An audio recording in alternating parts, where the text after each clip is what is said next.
नमस्कार, आदाब। Crime petrol dial 100 में आप सबका स्वागत है।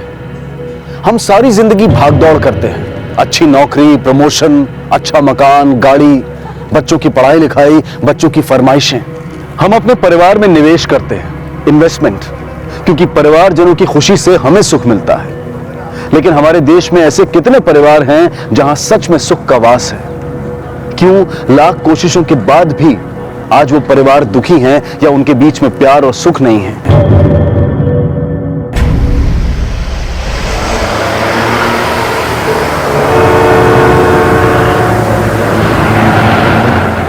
अरे रोको रोको रोको, जब तक मेरी बेटी नहीं आएगी बस आगे नहीं जाएगी। अरे अंकल जाने दे, बस का टाइम हो गया है। अरे भाई रुको ना। अरे मेरी बात सुनो, गाड़ी जाने दो, इतने सारे लोग रुके हुए हैं। तो मुझे भी तो भोपाल जाना है, मेरी बेटी को।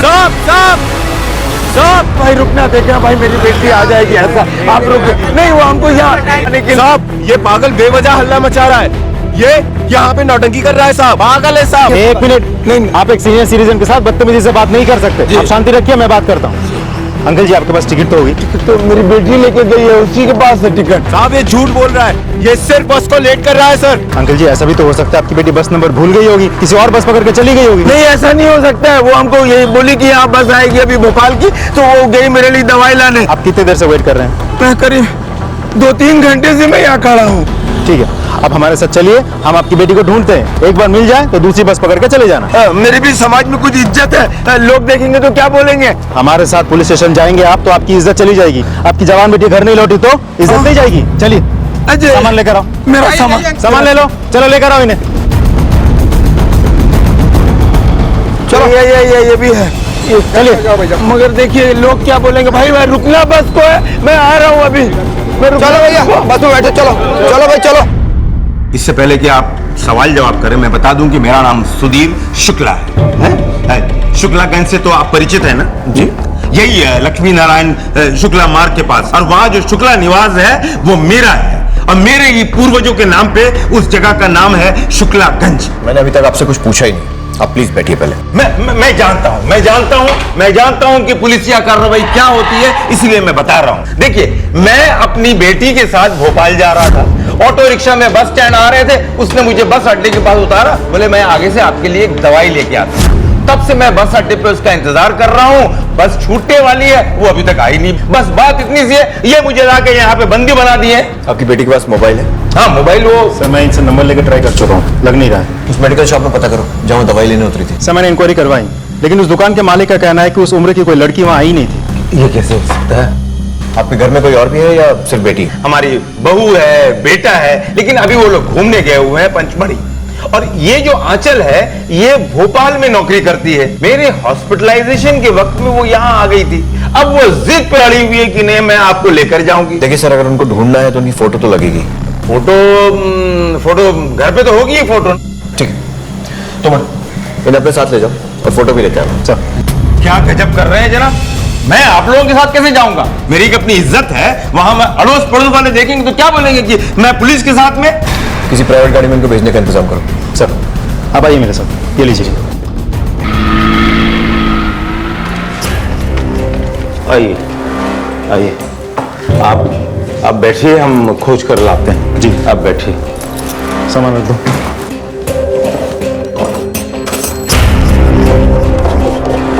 एक मिनट हटो जी, हटो। मैडम जी, क्यों गए मैडम जी?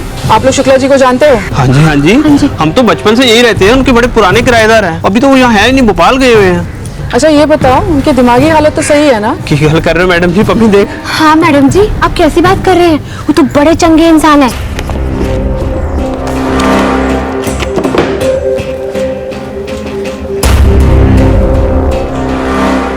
ये लीजिए। ये तो बहुत पुरानी फोटो है, कोई नई फोटो नहीं है। अब मेरे पास तो यही है, आजकल तो सारे लोग मोबाइल में अपनी फोटो रखते हैं, और तो कोई है नहीं। तो आपकी बेटी अब भी ऐसी ही दिखती है?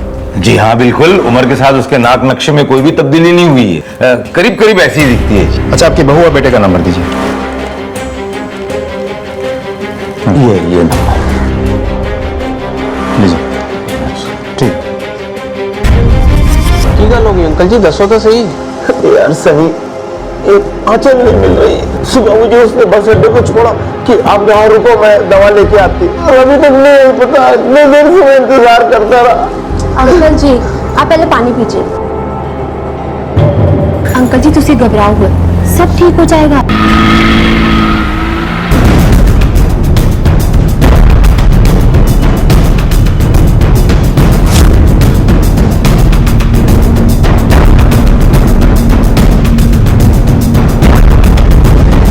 आंचल शुक्ला का मोबाइल नंबर भेज दिया है, ट्रायंगुलेशन रिपोर्ट निकालिए जल्दी। सर, आंचल शुक्ला का मोबाइल भोपाल पर रजिस्टर्ड है। भोपाल पुलिस से बात हुई है मेरी, कल तक रिपोर्ट आ जाएगी। सर पूरा एरिया छान मारा, कुछ नहीं मिला। जिस जगह पर वो अंकल उतरे थे उसके आसपास कोई सीसीटीवी? यस सर, वहाँ पे एक एटीएम है जिसके पास सीसीटीवी लगी है, उसका फुटेज मिला है। गुड, फुटेज चेक करते हैं, शायद कुछ मिले। लगाओ।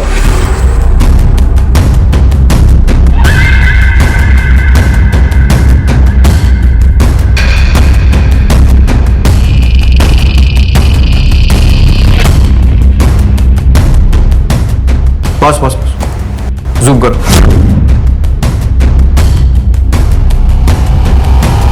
ये रिक्शा वाला, इस रिक्शा के नंबर से इस रिक्शा वाले का पता करो। इसे जरूर कुछ मालूम हुआ। सर हाँ साहब, काका साहब को मैंने चौराहे पर छोड़ दिया था और उसके बाद उनके साथ जो लड़की थी उनको अस्पताल छोड़ा था। पक्का? हाँ साहब। ठीक से याद कर, उनके साथ कोई था या फिर कोई पीछा कर रहा था? अच्छे से याद है साहब, वही दोनों थे। और कोई पीछा कर रहा था उनका साहब, ये तो मैंने देखा नहीं साहब। ये फोटो देखो, यही लड़की थी? ये होंगे साहब, इतना ध्यान से तो देखा नहीं। तुम इसी बुजुर्ग की बात कर रहे हो? हाँ साहब, यही काका साहब थे। मेरा मतलब ऐसे ही थे। ठीक है, अभी से जाने मत दो, बेटा करो। साहब मेरी कोई गलती नहीं है साहब, मुझे जाने दीजिए साहब, मेरा धंधा को खोटी मत करो साहब। तेरे क्या क्या धंधे हैं सब पता लगा लेंगे, अभी बाहर बैठ। चल,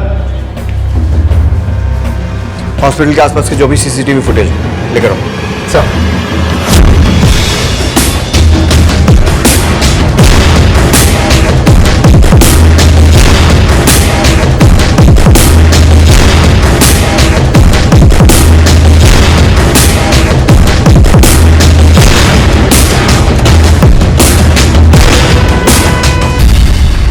इस वीडियो में तो इस लड़की की शक्ल साफ नहीं दिखाई दे रही। अंदर बाहर कोई और कैमरा?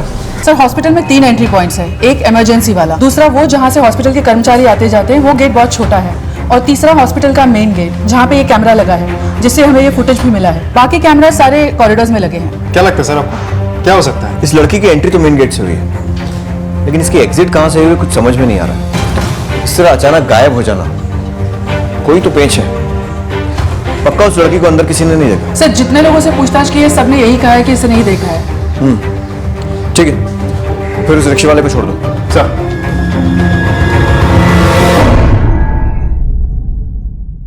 यहाँ पर एक राउंड सोफा होगा और बीच में एक शानदार सा फ्लावर। क्या सुबह सुबह समझा रहे हैं? कौन है आप? नमस्ते अंकल जी, नमस्ते विक्रम।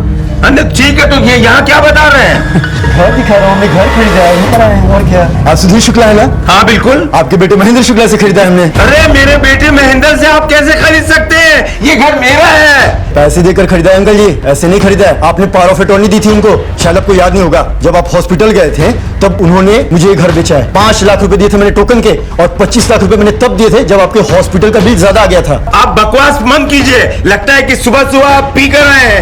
खन्ना साहब, ए शर्मा जी, इधर आइए, इधर आइए। फ्रॉड ही निकलेंगे, ऐसे नहीं चलेगा जी। अरे कैसे है? ये घर हमारा है, किसका घर है बताइए? कागज है हमारे पास। क्यों? अरे ये घुसाया कहता है कि ये घर इसका है। सुनिए सुनिए, मेरी बात सुनिए। किसी के घर में घुस के ना अपना घर नहीं बोलते, शर्म आनी चाहिए आपको। निकलो यहाँ से, निकलो यहाँ से, निकलो यहाँ से।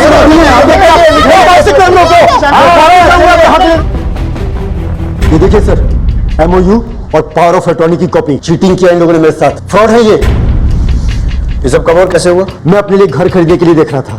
मैं काफी ब्रोकर से भी जाकर मिला और इंटरनेट के अलग अलग साइट्स पर जाकर मैंने कई सारे ऐड देखे जहां पर इनके घर का भी, यानी शुक्ला निवास का भी ऐड दिया हुआ था, जो कि 60 लाख रुपए में बिक रहा था, जहां पर इनके घर के कुछ एक फोटोग्राफ, कॉन्टैक्ट डिटेल और एड्रेस दिया हुआ था। फिर मैंने छानबीन शुरू की तो मुझे पता चला ऐसे घर की कीमत उस एरिया में 1 से लेकर 1.25 करोड़ के बीच में है, और ये घर चूंकि मुझे कम कीमत में मिल रहा था, फिर मैंने उस ऐड में दिए गए नंबर पर कॉल किया तो मुझे पता चला कि वो नंबर सुधीर शुक्ला के बेटे महेंद्र शुक्ला का है। फिर मैं उससे मिला तो उसने मुझे बताया कि उसे पैसों की बहुत जरूरत है, इसलिए वो सस्ते में घर बेच रहा है। इसलिए मैंने उसी समय उसको 5 लाख रुपए दिए एज ए टोकन मनी और घर को रोक लिया।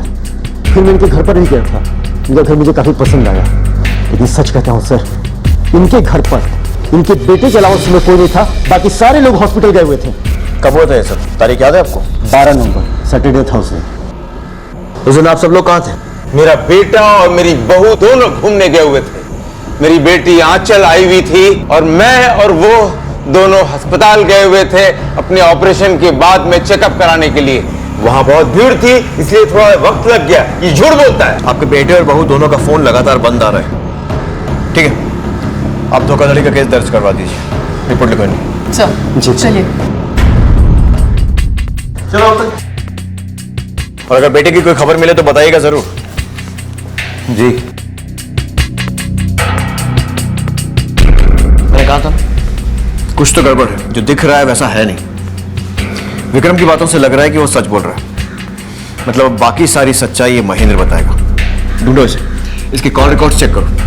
ये लोग हिली एरिया में है। अगर पचमढ़ी में है तो हो सकता है डिफिकल्टी हो, लेकिन जहां भी ठहरे होंगे वहां कोई ना कोई आईडी प्रूफ दिया होगा या फिर एटीएम से पैसे निकाले होंगे। बैंक डिटेल्स, फाइनेंशियल रिकॉर्ड्स, जो भी मिलता है सारी डिटेल्स निकालो। हाँ, चल के mobile report. Sir expected any time, follow up कर रहा हूँ मैं। ठीक है, कीप मी अपडेटेड। सर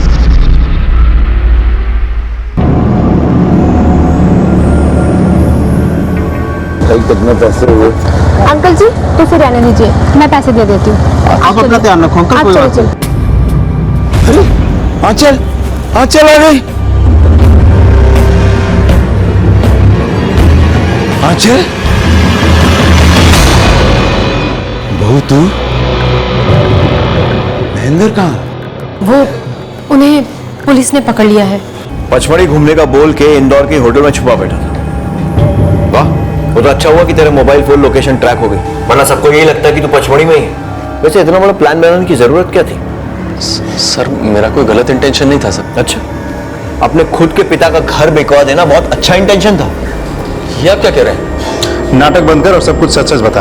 अपने बाप के साथ धोखाधड़ी की ना तूने, विक्रम को भी तूने चुना लगाया, और तेरी बहन आंचल कहाँ है वो? इस सब के साथ उसका क्या लेना देना है? सर आप लोग ये क्या कह रहे हैं, मुझे कुछ समझ नहीं आ रहा। सर अब आपसे क्या छुपाए सर? एक्चुअली हमारे मतलब मेरे और मेरी वाइफ के रिलेशन बहुत ख़राब चल रहे थे सर। एक तरफ बाबूजी की बीमारी और दूसरी तरफ नौकरी में इतनी टेंशन थी कि सर हम बहुत परेशान थे सर। तो बाबूजी ने ही बोला कि हम दोनों कुछ दिनों के लिए बाहर घुमाएं। इसलिए पचमढ़ी का बोल के इंदौर के होटल में छुपा हुआ है। किसको बना रहा? नहीं सर, बना नहीं रहे। पैसों की बहुत दिक्कत थी, इसीलिए सोचा कि कहीं दूर जाने से अच्छा है इंदौर में रुकते हैं। इसलिए शहर के बाहर ही एक सस्ते से रिजॉर्ट में एक रूम ले लिया सर और रुक गए। लेकिन सर मेरे पीठ पीछे ये सब कब और कैसे हुआ मुझे कुछ समझ नहीं आ रहा सर। पहले बेटी आंचल का रहस्यमयी परिस्थितियों में गायब हो जाना और फिर बेटे महेंद्र का इतना बड़ा झूठ पकड़े जाना। झूठ झूठ होता है, अच्छा या बुरा नहीं होता है, क्योंकि जब झूठ से पर्दा उठता है तो वो अपनों को दुख ही देता है, सुख नहीं। एक के बाद एक सवाल उठ रहे थे कि क्या सुधीर शुक्ला के बेटे ने सिर्फ झूठ बोलने का ही गुनाह किया था? क्या उसका बोला झूठ सिर्फ यहीं तक सीमित था या फिर उसके झूठ का पुलिंदा खुलना अभी बाकी था? विक्रम को लगाना साहब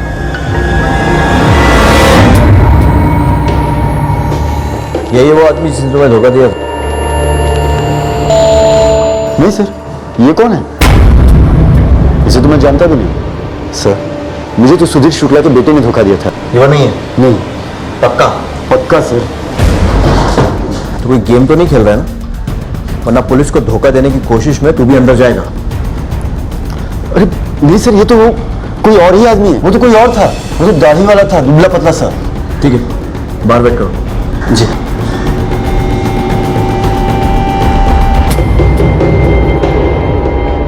आंचल की कोई फोटो है तेरे पास हाल फिलहाल में ली हुई? और जहां वो काम करती थी उस जगह का नंबर दोनों ट्रांसफर कर।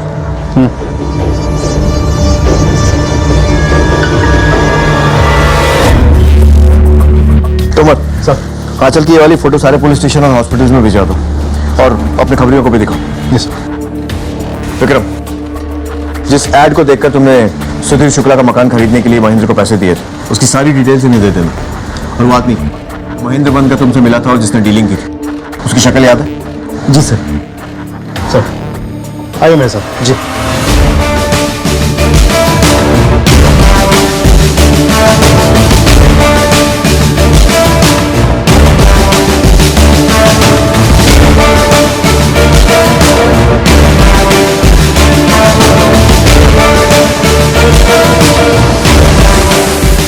लड़का यही था? यही सर। पहचानते हो उसे? नहीं सर।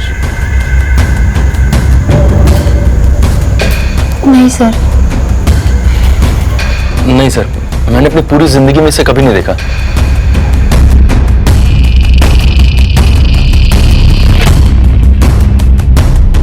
कौन है ये? मैंने कभी देखा ही नहीं, मैं नहीं जानता उनको। ये वही आदमी है जिसने आपके बेटा होने का नाटक किया, विक्रम को उल्लू बनाया और मकान बेचने की कोशिश की।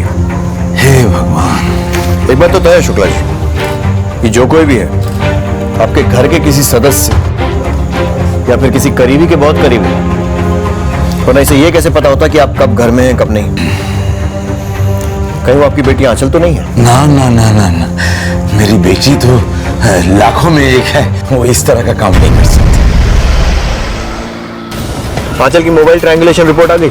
हाँ सर, उसके अनुसार आंचल ने अपने पिताजी को रिक्शा से बस अड्डे पे छोड़ने के बाद हॉस्पिटल गई।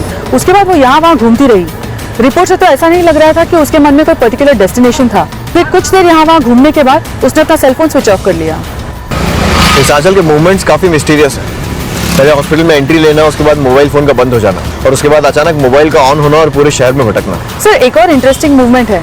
उस दिन सुबह करीब 4-4:30 के आसपास आंचल के मोबाइल की लोकेशन एयरपोर्ट और बिजासन टेकरी के पास पाई गई, और उसके बाद फिर उसके घर के पास वाले टावर में। जितना इस लड़की के बारे में पता लग रहा है उतना ही केस उलझता जा रहा है। बिजासन टेकरी और एयरपोर्ट के आसपास अच्छी तरह पूछताछ करो। एयरलाइंस और रेलवे में पता करो कि उस दिन आंचल शुक्ला के नाम से कोई टिकट बुक हुआ था क्या। आंचल के साथ काम करने वाले उसके दोस्तों, उसके कलीग से पूछताछ करो। पता करो कि कोई अफेयर था, कोई हिस्ट्री थी उसकी किसी लड़के के साथ, या फिर कोई लड़का जो पीछा कर रहा था, या फिर किसी से दुश्मनी। हर छोटी से छोटी डिटेल पता करो। सर, क्या आंचल शुक्ला आपकी दोस्त थी? जी सर। क्या आपको पता है कि वो गायब हो गई? गायब हो गई? आप में से किसी को उसने कुछ बताया कि उसकी जान को खतरा था या कुछ ऐसा? नहीं सर। हाँ सर, मुझे एक बात पता है। उसने भोपाल में एक फ्लैट लिया है। उसकी EMI जाती थी 30,000। उसे फाइनेंशियल प्रॉब्लम थी। मैंने उससे एक दिन फोन में बैंक वालों से बात करते हुए सुना। तो वो सुनने से ऐसा लग रहा है कि बहुत सुलझी हुई और समझदार लड़की है। फिर इतना बड़ा रिस्क क्यों लेगी? वो इतना तो समझती होगी कि अगर उसने ऐसी धोखाधड़ी की तो जब भी ये मामला उछलेगा वो फौरन पकड़ी जाएगी। हो सकता है कि आंचल का गायब होना और उसके पिता के मकान का धोखे से सौदा होना दो अलग अलग केसेस, या ये भी हो सकता है कि ये दोनों हादसे एक ही केस का हिस्सा हो। शायद आंचल की जिंदगी में कोई ऐसी कड़ी है जो अब तक सबसे छुपी हुई है। पता करो कोई और एंगल तो नहीं है इसमें, उसकी निजी जिंदगी में ऐसा कुछ जो उसने सबसे छुपा कर रखा। आंचल का एक लड़के के साथ अफेयर था। वो दोनों एक दूसरे को बहुत प्यार करते थे। कौन है वो लड़का और कहाँ रहता है? वो अभी मुंबई शिफ्ट हुआ है। पता करो कि बॉयफ्रेंड कौन है और मुंबई में कहाँ रहता है, और उसके नाम से कोई केस या पुलिस रिकॉर्ड है क्या? ठीक है, तुम सर, सुधीर शुक्ला की पावर ऑफ अटॉर्नी और महेंद्र शुक्ला और विक्रम के MOU का वेरिफिकेशन हुआ? सर, MOU तो सही है, लेकिन पावर ऑफ अटॉर्नी गलत है। किसी भी रजिस्ट्रार ऑफिस में वो रजिस्टर्ड है ही नहीं। रजिस्ट्रार का नाम वगैरह सब गलत है। सर, एक इंपॉर्टेंट इन्फॉर्मेशन हाथ लगी है। जिस दिन आंचल गायब हुई उसी दिन उसने मुंबई जाने के लिए फ्लाइट की टिकट्स खरीदी, लेकिन वो उस फ्लाइट से मुंबई गई ही नहीं। सर, भोपाल पुलिस की रिपोर्ट पढ़ के क्या लगता है आपको? आंचल का किसी के साथ रिश्ता था, लेकिन उन दोनों ने ये बात सबसे छुपाई। पहले बॉयफ्रेंड का मुंबई शिफ्ट कर जाना, फिर आंचल का प्लेन का टिकट खरीदना मुंबई जाने के लिए, फिर उसके पिता के घर का धोखे से सौदा होना, और उसके बाद आंचल का गायब हो जाना। सर, कहीं ऐसा तो नहीं कि आंचल अपनी बाप की बीमारी का फायदा उठा रही हो और उसने नकली पावर ऑफ अटॉर्नी बनाई और फिर सुधीर के बेटे की जगह पे किसी को खड़ा करके सुधीर का घर बेचा? हाँ सर, ऐसा भी तो हो सकता है कि उसका बॉयफ्रेंड ही सुधीर का बेटा बनके खड़ा हो गया हो और घर बेचने का नाटक करके पैसे लेके रफू चक्कर हो गया हो, क्योंकि उसको पता था कि आंचल अपने बाबूजी के साथ चेकअप के लिए कब जाएगी। तुम्हारे इस केस में सिर्फ दो ही पॉसिबिलिटीज बनती हैं, या तो आंचल भी उसके साथ भाग गई, या फिर उसने आंचल के साथ भी कुछ भला बुरा किया और खुद पैसों के साथ भाग गया। अंकल जी देखो, राब्ते पर भरोसा रखो, आंचल को कुछ नहीं होगा। वो जहां भी होगी ना ठीक होगी, आ जाएगी वो।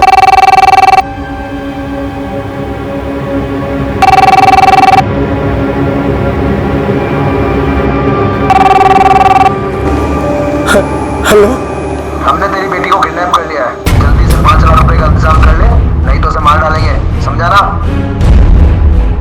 अंकल जी, अंकल जी क्यों है? क्यों है अंकल जी? एक मिनट, बैठो बैठो बैठो, आप बैठो बैठो। अंकल जी घबराओ ना, बताओ अंकल क्या हो गया? क्या हो गया, क्यों घबरा रहे हो, बताओ। किडनैप? अंदर मेरे पापी जी, जल्दी आओ, देखो अंकल जी क्या कह रहे हैं। अंकल आप घबराओ मत। क्या हुआ जी, क्या हुआ? अरे मैं किसी ने किडनैप कर लिया। 5 लाख रुपया फिरौती के दूरी को उसकी जान मारने हैं। 5 लाख? 5 लाख। घबराओ नहीं अंकल, हम लोग हैं ना, छुड़ाएंगे उसको, हम मिलकर छुड़ाएंगे।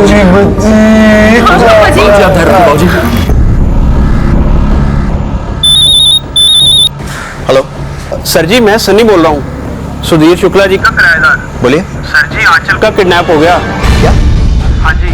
आपको कैसे मालूम? सर, जब किडनैपर्स का फोन आया तो मैं सुधीर अंकल जी के पास में ही था। किडनैपर्स ने 5 लाख रुपए मांगे और सुधीर अंकल जी को कहा कि 6 बजे पैसे लेके नेहरू गार्डन पहुंच जाना। ठीक है। क्या हुआ सर? आंचल शुक्ला का अपहरण हुआ है और फिरौती की मांग की गई है। तुम एक टीम लेकर फौरन सब्जी मंडी के पास वाले नेहरू गार्डन पहुंचो। किडनैपर्स ने सुधीर शुक्ला को वहीं बुलाया। टाइम ज्यादा नहीं है, क्विक। सर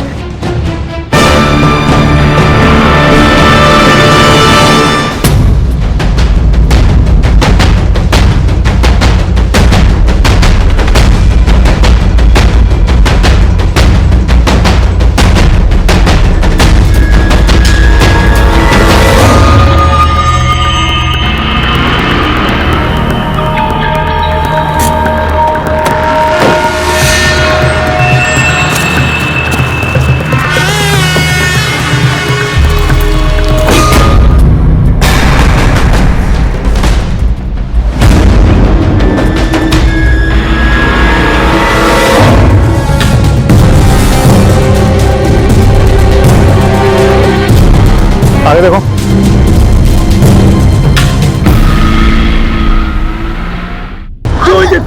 क्या जरूरत थी तुम्हें बोली? अंकल जी क्या बात है? क्या बात है? देखिए शुक्ला जी, इन दोनों ने जो किया है बिल्कुल ठीक किया है। पुलिस को सही जानकारी देना एक जिम्मेदार नागरिक और अच्छे पड़ोसी का कर्तव्य है और उसमें आपका ही भला है। लेकिन आप हमसे बातें छुपाकर गलत कर रहे हैं। आप जानते हैं वो लोग कौन है? और आप जानते हैं कि 2 दिन से जो लड़की गायब है वो कौन है? वो मेरी एक जवान बेटी है, वो सुधीर शुक्ला की बेटी है। हमारे खानदान की इज्जत, मान, मर्यादा सब मिट्टी में मिल गई। हम समाज वाले को क्या मुंह दिखाएंगे बताइए? आप हमारी बेटी पे इल्जाम लगा रहे थे। अंकल जी मेरी बात सुनिए। अच्छा माफी दे दीजिए। आप उसको इल्जाम लगा रहे थे। आंचल मिल जाएगी, प्लीज सब। काफी चिंता है आपको शुक्ला जी और आंचल की। क्यों नहीं होगी सर जी, मेरे डैडी के बहुत पुराने दोस्त हैं अंकल जी, और इनके तो इतने एहसान है हमारे परिवार पर। अंकल जी के लिए ना जान भी हाजिर है। लेकिन आप ऐसे क्यों पूछ रहे सर? नहीं, ऐसे ही ध्यान रखिएगा उनका। हाँ जी सर जी, हम तो हैं ही। मुझे इन दोनों पति पत्नी की पूरी रिपोर्ट चाहिए। सर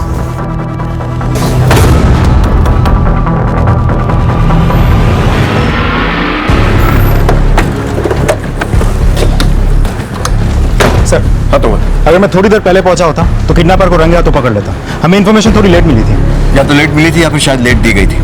अब समझ में आया। मैं सनी और पम्मी की रिपोर्ट क्यों मांग रहा था। सर आपको सनी और पम्मी पे शक है? तुमर, शक करना हमारे प्रोफेशन की पहली रिक्वायरमेंट है। जब तक अपराधी पकड़ा नहीं जाता हम सब पे शक करते हैं। हमारी शक की लिस्ट में कौन कौन था? सर सबसे पहले सुधीर शुक्ला का बेटा महेंद्र शुक्ला, फिर उसकी बहन आंचल, उसके बाद फिर आंचल का मुंबई में शिफ्ट हुआ बॉयफ्रेंड जो हमारे लिए अनजान है, और फिर जैसे कि आपने बताया सनी और पम्मी। अपनी लाडली बेटी को बचाने के लिए एक पिता किसी भी हद तक जा सकता है। अपनी जीवन भर की कमाई, अपने घर, किसी भी चीज को दांव पर लगा सकता है।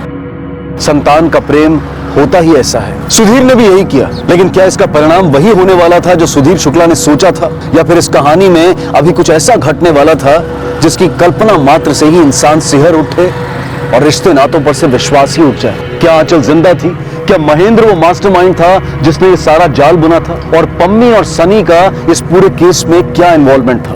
या फिर कोई और था जो दूर रहकर ये पूरा खेल खेल रहा था और ये सभी पात्र उसके हाथों की कठपुतली थे? इंदौर पुलिस ने इन सवालों के जवाब ढूंढने के लिए अलग अलग संभावनाओं को टटोलना शुरू किया। और अब धोखाधड़ी से मकान बेचने के इस केस में नया एंगल आया,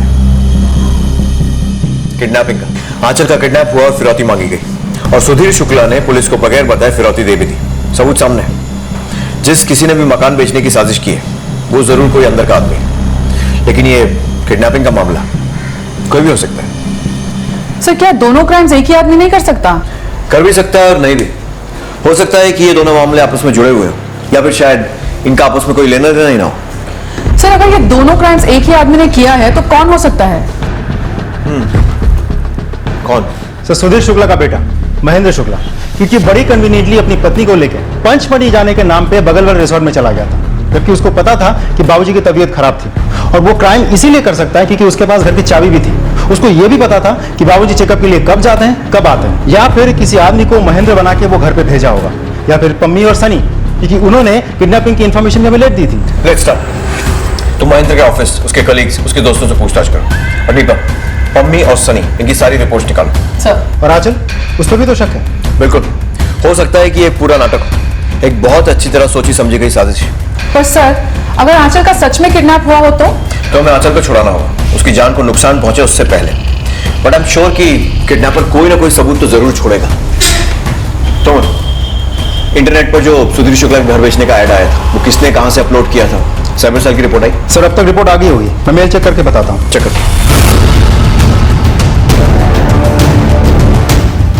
इंटरेस्टिंग सर, घर बेचने का ऐड जिस आईपी एड्रेस से अपलोड किया गया था वो सुधीर शुक्ला के आईपी एड्रेस है। उनके घर में वाईफाई है? Yes sir. पता करो कि वाईफाई का पासवर्ड किस किस के पास है। सर सडे का आधा वाईफाई खराब हो गया सी, तो फिर हमने सुधीर अंकल के वाईफाई का पासवर्ड ले लिया। जी मैं तो इंटरनेट वगैरह ज्यादा जानता नहीं हूँ। हमारे घर के वाईफाई का पासवर्ड मेरे अलावा महेंद्र और आंचल को पता है। सनी सिंह और पम्मी, इन दोनों पति पत्नी का बैकग्राउंड चेक किया? जी सर, बहुत ही भले लोग हैं, हमने पता किया है। ये सनी और पम्मी कैसे लोग हैं? अच्छे लोग हैं मैडम जी। सनी पाजी और पम्मी भाभी की कभी तो कोई ऐसी किसी से लड़ाई भी नहीं हुई। सर उनका कोई बच्चा नहीं है, दोनों मिलकर एक छोटी सी दुकान चलाते हैं, वो भी शुक्ला जी की मेहरबानी से। सर जी साढ़े को लेने पैसे कितने से कि हम दुकान खोल पाते? वो तो अंकल जी ने मदद की तो हम इतना कर पाए। अगर उन्होंने धोखाधड़ी से आंचल को किडनैप करवाया होता, घर बेचा होता, तो किडनैपिंग की जानकारी हमें क्यों देते? पैसे इधर से उधर हो जाते, बात खत्म हो जाती। ये भी हो सकता है कि दोनों ने बढ़ाई का नाटक भी कर लिया और माल भी अंदर कर लिया, क्योंकि सुधीर और उसके घर के सबसे ज्यादा नजदीक ये सनी और पम्मी है। इनके फाइनेंशियल रिकॉर्ड्स निकलवाओ। सब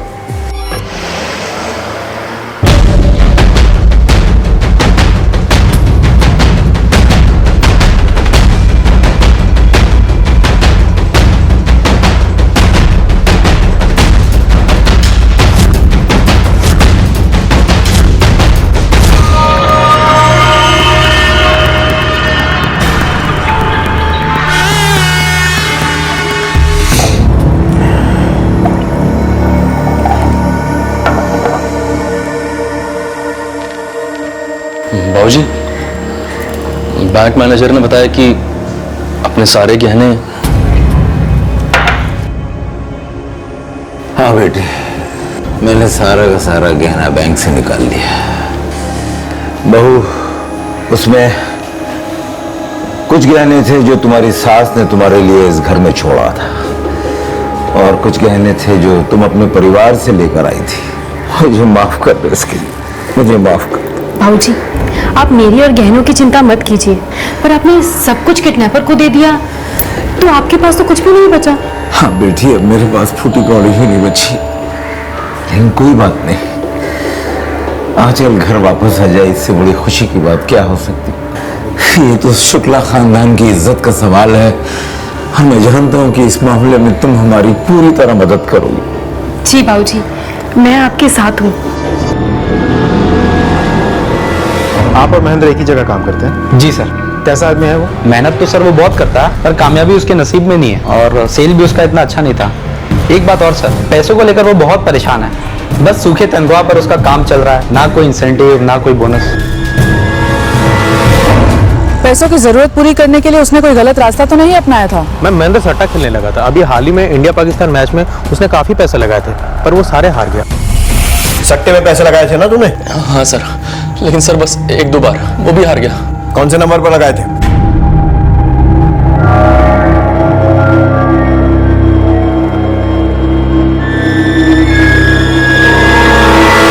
नहीं सर, नंबर तो आउट ऑफ ऑर्डर है। इस नंबर की डिटेल्स निकालो।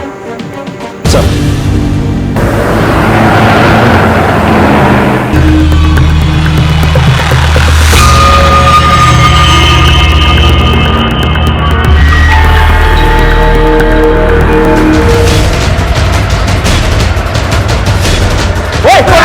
कौन है तू?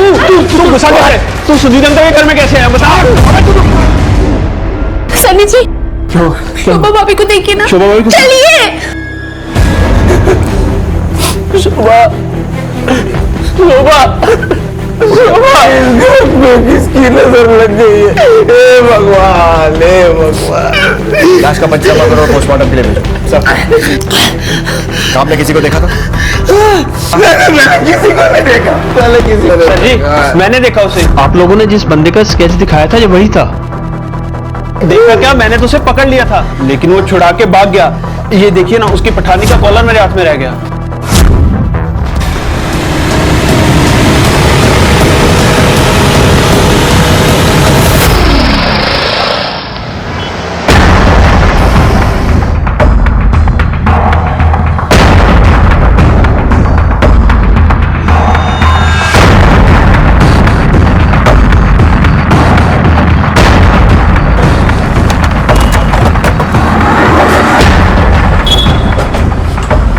सुनिए जरा। हाँ कहिए। ये देखिए आप ही की दुकान का है क्या? जी हाँ। जरा रिकॉर्ड बुक देख के बता पाएंगे किसका है? हाँ अभी देखता हूँ, बताता हूँ।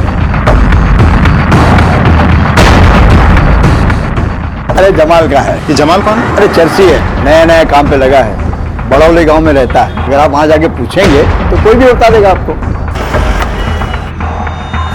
सर मुझे टेलर की दुकान से जमाल का एड्रेस मिल गया है, मैं वहीं जा रहा हूँ। ठीक है, लेकर आओ जमाल को। सर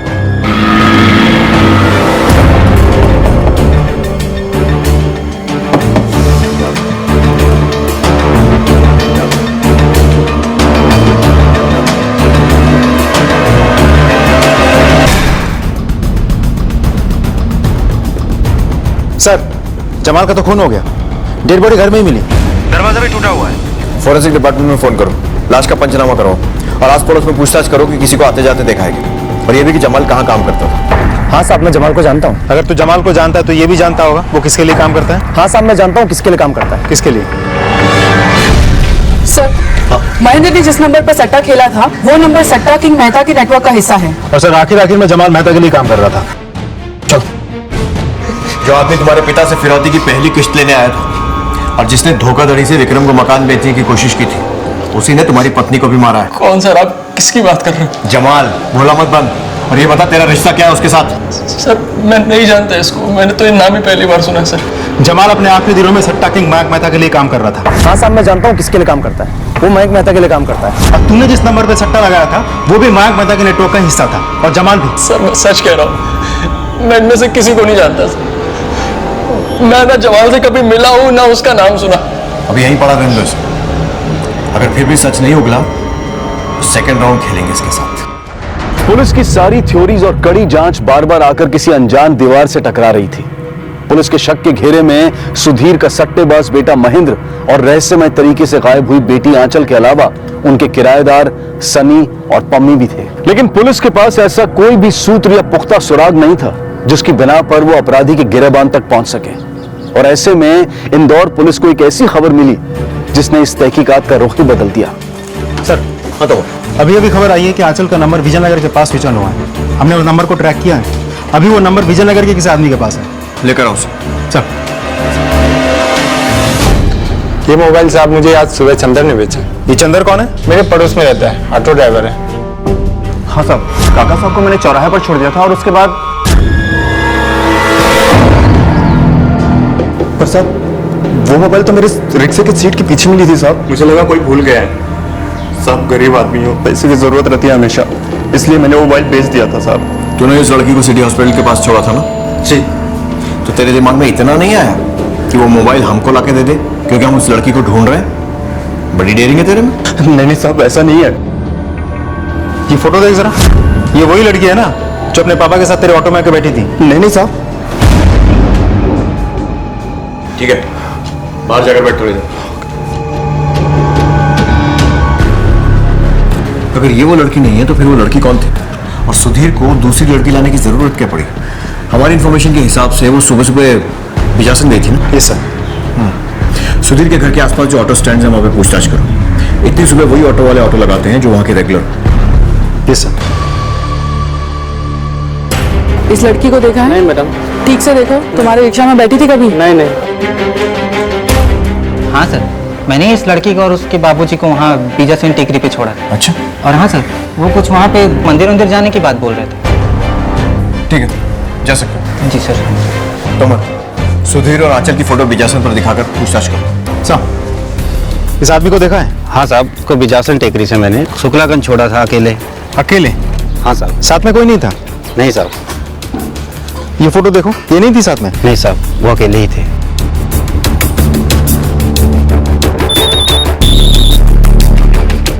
लगता है जिस कड़ी को हम ढूंढ रहे थे वो मिल गई। अब होगा दूध का दूध और पानी का पानी। एक काम करो, मम्मी और सनी को बुलाओ। Okay sir. सर मैं भी रोज बालकनी में योगा करती हूँ। सुबह कौन आता है कौन जाता है सब पर नजर होती है मेरी। सर मैं भी मॉर्निंग में एक्सरसाइज कर रहा था, तभी सुधीर अंकल आए और उन्होंने बोला कि वो आंचल के साथ भोपाल जा रहे हैं। तब तो बोर भी नहीं हुआ था, पूरी धुंध छाई हुई सी, और उन्होंने कहा कि आंचल ऑटो में बैठी है, तो हमने उन्हें बाय बोल दिया। तोमर, सर, बीजासन टेकरी का चप्पा छान मारो, जंगल वाला रास्ता है, वहां भी अच्छे से छानबीन करो, शायद कुछ मिले। अच्छा।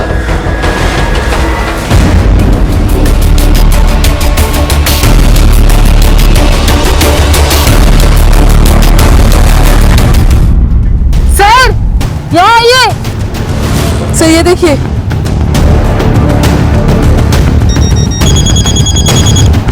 हाँ तोमर, सुधीर को लेकर आओ तुरंत।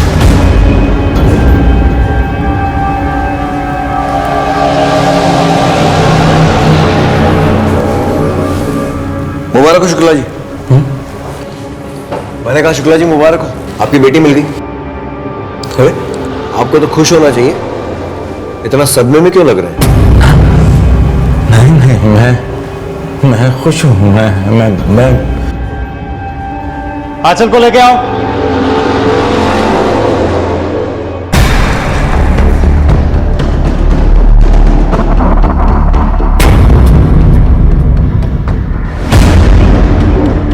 सुधीर शुक्ला के बदले हुए रवैये ने पुलिस को उन्हें अपनी कस्टडी में लेने पर मजबूर कर दिया और अब पुलिस उनके बयान को दोबारा दर्ज कर रही थी। उन्होंने अपने इस बयान के दौरान जो खुलासे किए उससे पुलिस के भी होश फाख्ता हो गए। जिसने और जिस वजह से इस जुर्म को अंजाम दिया गया था वो कोई सोच भी नहीं सकता था।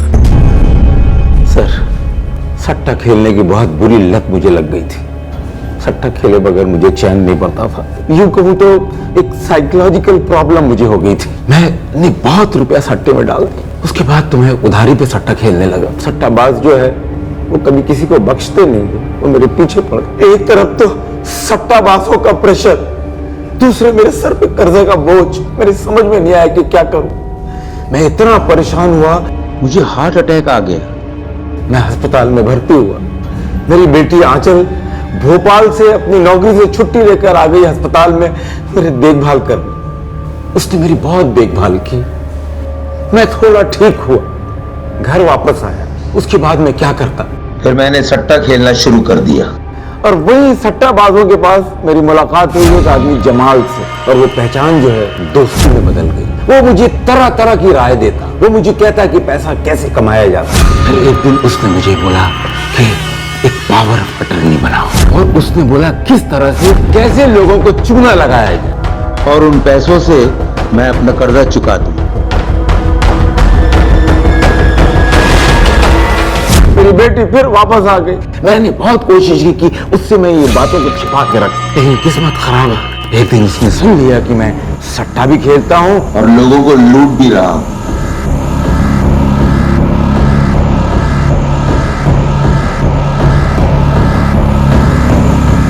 वो ये सब सुन के एकदम तिलमिला उठी और उसने मुझे धमकी दी कि वो मेरी सारी बात समाज और पुलिस को बता देगी।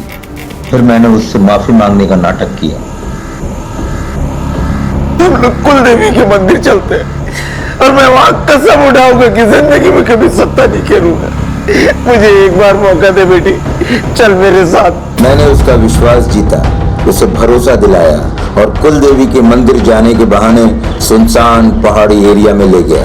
बहुत ही सोच विचार करने के बाद मैंने एक प्लान बनाया और उसमें मुझे बखूबी कामयाबी मिली। मैंने फोन करके उस नर्स को बुला लिया। हमारी आंचल की उम्र की थी। मैंने उससे कहा मुझे भोपाल जाना है अपनी आंचल के क्या तुम मुझे बस अड्डा तक छोड़ दोगी? वो सुबह सुबह ही आ गई। मैंने अपने पड़ोसियों को बुलाया, सनी और पम्मी को। उनसे मैंने कहा कि मैं आंचल को लेकर भोपाल जा रहा हूँ। किसी को शक नहीं हुआ कि ऑटो रिक्शा में कौन बैठा हुआ है। मैं ऑटो लेकर निकल गया। चौराहे पे आकर मैं जब उतरा तो मैंने ऑटो रिक्शा के सीट के पीछे की तरफ आंचल का मोबाइल डाल दिया ताकि हर एक उलझन में उलझ जाए। नर्स हॉस्पिटल चली गई। मैंने खुद अपराध के शिकार होने का बहाना बनाया। किसी को पता नहीं चला। सबकी हमदर्दी मेरे साथ ही थी। मेरा नाटक बखूबी चल रहा था कि इसी बीच जमाल आ गया। जब जमाल के पीछे पुलिस पड़ी तो उसे मुझ पर शक हो गया। वो आके मेरे सामने खड़ा हो गया और उसे लगा कि मैंने ही उसे डील में धोखा दिया है और उसके पीछे पुलिस मैंने ही लगाई है और अपनी बेटी के मर्डर के केस में उसे फंसा रहा हूँ। तूने पुलिस को बताकर अच्छा नहीं किया, छोड़ूंगा नहीं तुझे। मैं डर गया, मैं घर से निकल गया, इसीलिए मेरी बहू जमाल का शिकार बन गई। मैंने सट्टा के महंत मेहता को जाकर सारी किस्से बता दिया। उन्होंने कहा कि घबराओ मत। अपने आदमियों को भेज के उन्होंने जमाल का काम तमाम कर दिया। मेरे पास अपनी इज्जत और बुढ़ापे में जीने का सिर्फ एक ही तरीका था। मैंने अपनी बेटी महेंद्र जिगर के टुकड़े सर पे सारा दोष मोड़ दिया। मैं पापी हूँ, मैं पापी हूँ, मैं धोखेबाज हूँ, मैं खूनी हूँ। इंस्पेक्टर साहब मुझे सजा दीजिए, मुझे सजा दीजिए इंस्पेक्टर। सिर्फ अपने परिवार के सुखद भविष्य के लिए निवेश करने से हम अपने बच्चों की जिंदगी और उनकी किस्मत को खरीद नहीं सकते हैं। ये इन्वेस्टमेंट किसी म्यूचुअल फंड, शेयर या प्रॉपर्टी जैसा नहीं है। ये इन्वेस्टमेंट हम अपनों के लिए करते हैं और बदले में सुख और खुशी पाते हैं। गौरतलब बात यह है कि सुधीर शुक्ला को सट्टेबाजी की लत थी, नशा था और इज्जत का गुरूर था और इसी सट्टेबाजी की मोह और गुरूर में अपनी बेटी का कत्ल कर दिया, बेटे को कानून की गिरफ्त में फंसा दिया और अपनी जान बचाने के लिए बहू को कुर्बान कर दिया। और एक शिकारी होने के बावजूद शिकार होने यानी कि विक्टिम होने का नाटक करके सहानुभूति बटोरता रहा। लेकिन तारीफ करनी होगी इंदौर पुलिस की, जिन्होंने इतनी चालाकी से बुने हुए जाल को खोल दिया और इतने खतरनाक षड्यंत्र का पर्दाफाश किया। आज सुधीर अपनी बची हुई जिंदगी जेल की सलाखों के पीछे बिता रहा है और उससे मिली जानकारी के आधार पर इंदौर पुलिस ने कई जगहों पर छापे मारे और सट्टा बाजारियों को गिरफ्तार किया और अब सट्टे की इस रोकथाम के लिए कई प्रभावी कदम उठाए जा रहे हैं। देखते हैं हमारे आज के एपिसोड की दूसरी कहानी। अरे हाँ यार, वो क्यूट सा लड़का पता है आज भी मुझे घूर रहा था। पर यार वो कितना भी क्यूट क्यों ना हो, I don't have time for all this. IAS जो बनना है और भैया भाभी से प्रॉमिस भी तो किया है ना। अरे ये टीवी क्यों नहीं चल रही है? बहू पानी ला दे रहा, दवा खानी है। ये लड़की भी ना एक ना एक दिन हार्ट अटैक करा के रहेगी। अच्छा सुना, हे भगवान, मामा का कॉल आ रहा है। तो रुका, मैं तुझसे बाद में बात करती हूँ। हेलो, हाँ माँ। अर्पिता कहाँ है तू? वक्त देखा है कितना बज रहा है? अरे माँ बस आ गई, आगे कॉलोनी के गेट पे हूँ। ठीक है फटाफट आ जा। वो 5 मिनट में आ रही है। और वो तुम्हारा लेट लतीफ पति कहाँ है? माँ उनको आज ऑफिस में लेट हो जाएगा। हाँ बोल।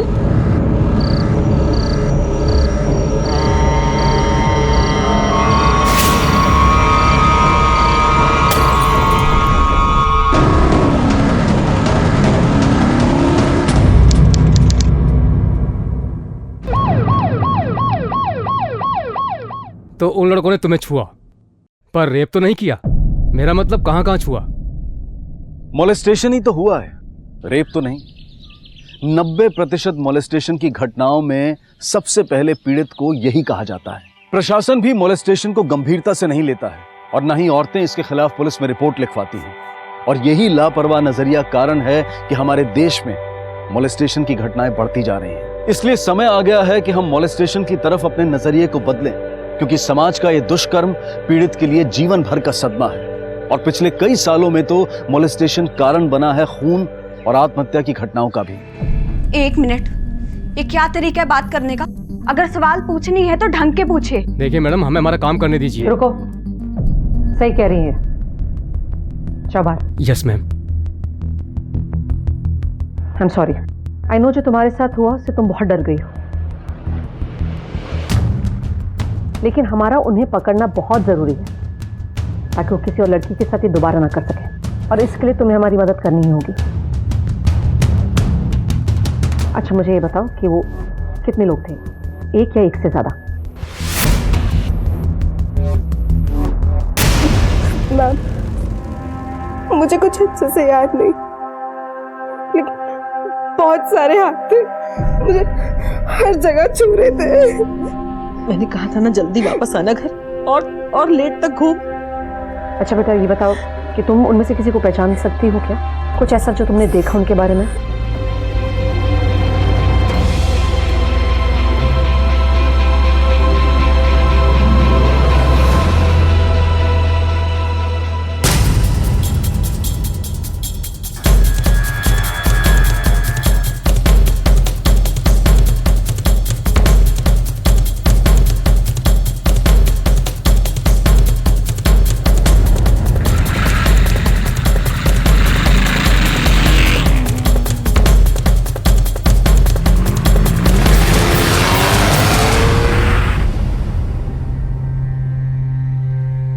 तीसरा किस्सा हो गया है, हद हो गई।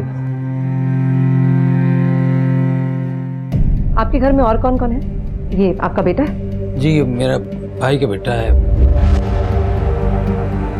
कॉलेज में पढ़ता है। यही रहता है? नहीं, हॉस्टल में रहता है, छुट्टी में आता है कभी। अर्पिता,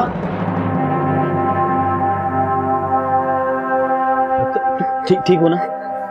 भैया अर्पिता मैं हूँ, सब ठीक हो जाए। मैम पहले 2 बार भी ऐसा हो चुका है। आप लोग क्या कर रहे हैं? वो गुनहगार वहाँ पे खुलेआम घूम रहे हैं। और मैम देखिए, आपको हमारी कॉलोनी की लड़कियों की इतनी चिंता है तो जाइए ना, पकड़ के लेके आइए। देखिए सारी जिम्मेदारी पुलिस की नहीं होती है। हम यहाँ तैनात थे 3 महीने, अब कुछ नहीं हुआ। और आप लोगों से कहा था कि सिक्योरिटी में आप भी हमारी मदद करिए, फेंसेस लगवाइए, सीसीटीवी कैमरास लगवाइए। किया आप लोगों ने?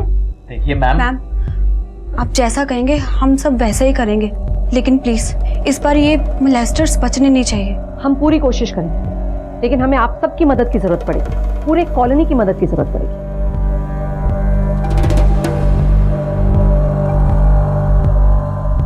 और बेटा स्पेशली हमें आपकी मदद की जरूरत पड़ेगी। अगर आपको कुछ भी और याद आए तो हमें तुरंत बताइएगा।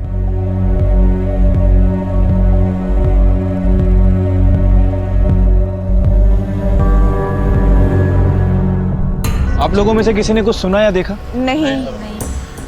कमाल है, एक लड़की आपके मोहल्ले में जोर से चीखती है, चिल्लाती है, और सोसाइटी के 50 घरों में किसी ने उसकी आवाज नहीं सुनी। मैम हमने सोचा बच्चे हैं, शरारत कर रहे होंगे। शरारत? ये आप लोगों के मोहल्ले में तीसरा इंसिडेंट है, और फिर भी आप लोग चौकन्ने नहीं। लगता है आप लोगों को अपनी बच्चों की परवाह ही नहीं। अगर आप में से किसी को कुछ याद आए तो हमें इन्फॉर्म कीजिए। पिछले 2 केसेस में और इसमें क्या सिमिलैरिटी है, कुछ पता चला?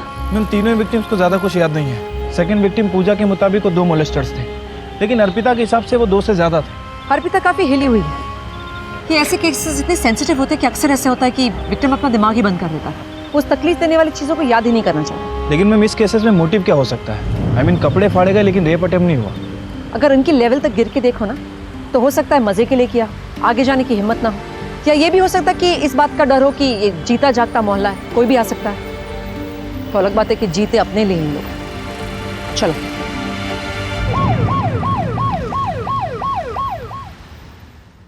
बहुत डर गई है वो, नींद की दवाई देकर उसे सुला दिया। श्रेया बेटा तुम दोनों घर चली जाओ, ठीक है? मम्मी जी आज हम यहीं रुक जाते हैं। मुझे पुलिस वालों पे कोई भरोसा नहीं है। ये हमारी कॉलोनी है, हमारा परिवार है, इसकी सुरक्षा की जिम्मेदारी भी हमको ही लेनी होगी। आज से हम में से कोई ना कोई फ्रंट और बैक गेट को गार्ड करेगा। लेकिन ऐसा कब तक कर पाएंगे? वो तो करना पड़ेगा। इतना टाइम किसके पास है? अरे टाइम नहीं है तो टाइम निकालना पड़ेगा। इनकी जगह आपकी बेटी होती तो। बिल्कुल अरे ठीक बात है, चुप हो जाओ यार। ये आपस में लड़ने का समय नहीं है, और इस कॉलोनी की सभी बच्चियां हमारी बेटियों के जैसी हैं, और ये कॉलोनी नहीं एक परिवार है, इसलिए हम सब आपस में मिलजुल कर बारी बारी से पहरा देंगे।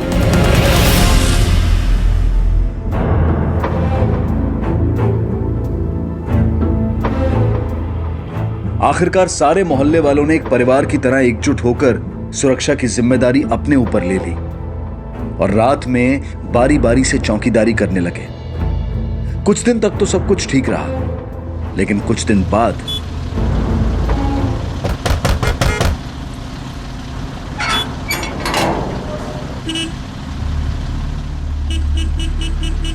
भैया जितना लेट? हाँ भैया, वो हमारा बास्केटबॉल का मैच है ना, तो उसकी प्रैक्टिस थी। अच्छा अच्छा, ठीक है, आराम से जाना, सब ठीक है, मैं हूँ यहाँ पे, डरना मत।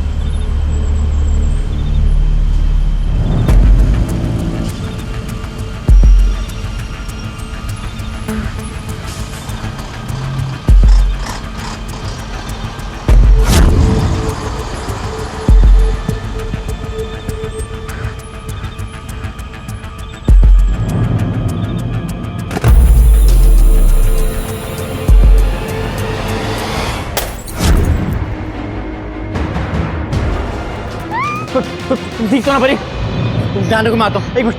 अरे क्या हुआ? अरे क्या हुआ? कौन था?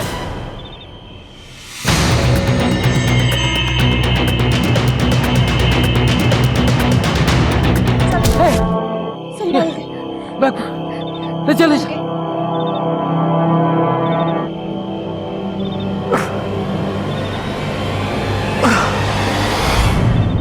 देखो, मैं जानती हूँ तुम पेन में हो, लेकिन तुम्हें अपने दिमाग पर जोर डालना ही होगा। कल रात जब तुमने उनका पीछा किया, क्या तुम उनकी शक्ल देख पाए?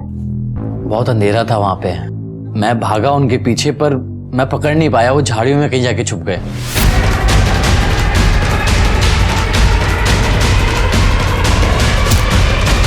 अचानक से मेरे सर पे किसी ने मार दिया, मैं बेहोश हो गया, मुझे 2 मिनट तक समझ में नहीं आया कुछ। मैंने मना किया था कि ये पहरेदारी मत करो, लेकिन मेरी इस घर में सुनता ही कौन है? मैडम, मेरे बच्चे को आराम करने दीजिए, आप जाइए प्लीज। देखिए, अरे नहीं माँ, ये चीज ज्यादा जरूरी है। मैम, मैं उन मॉलेस्टर्स को पकड़ने के लिए आपकी पूरी मदद करूंगा, आप प्लीज उनको पकड़िए।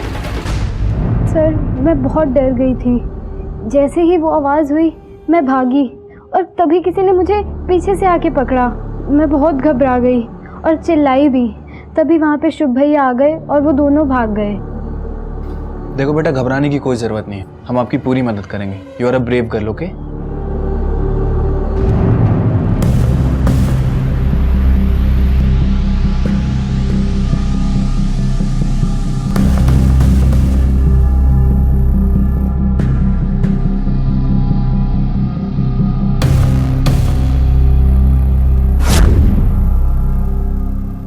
मैम, कॉलोनी के फ्रंट और बैक दोनों गेट पे सिक्योरिटीज है और पीछे वाली दीवार पे कांच भी लगवा दी है। मुझे लग रहा है ना, ये कहीं अंदर का ही जॉब है। ये मोलेस्टर्स इसी कॉलोनी में से कोई है। मैम, क्या हो रहा है? ये चौथा केस हो गया मैम। चौथा केस हो गया, और आप लोगों ने क्या किया? सीसीटीवी लगाने को कहा था ना? हो मैम। आप मैडम जी, बस लगने वाला है, वो कॉस्ट पे डिस्कशन चल रहा है। हद हो गई। मैम, आपसे एक बात कहनी थी। वो कल रात को जब मैंने उन मॉलेस्टर्स को बात करते हुए सुना था, तो मुझे लगा कि उनकी आवाज़ जानी पहचानी है, मैं जानता हूँ उनको, पहले कभी सुनी, ऐसा लगा मुझे। हमें भी यही लग रहा है कि ये मोलेस्टर जरूर इसी कॉलोनी के है, इसलिए मुझे कॉलोनी के सारे लोगों की डिटेल्स चाहिए। मैं आपकी मदद कर सकता हूँ, मैं इस सोसाइटी का सेक्रेटरी हूँ, आइए प्लीज।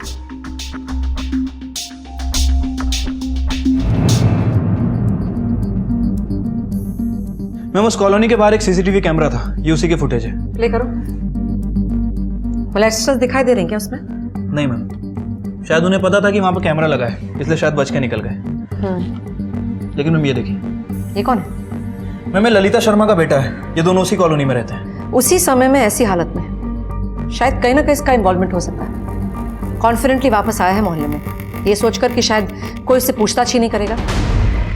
चल, पूछना पड़ेगा उसे।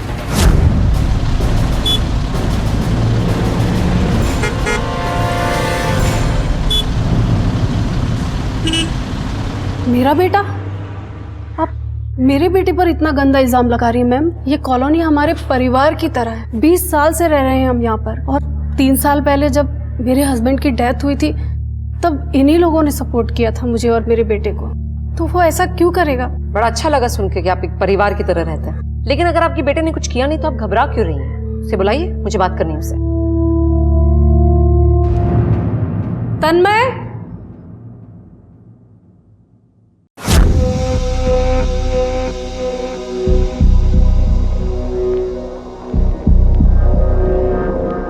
तन्मय, राइट? क्या तुम मुझे बता सकते हो तन्मय कि जिस रात शुभ और परी पे अटैक हुआ तुम कहाँ थे? मैं दोस्त के घर था। दोस्त के घर मस्ती करने? जी। तो फिर तुम्हारी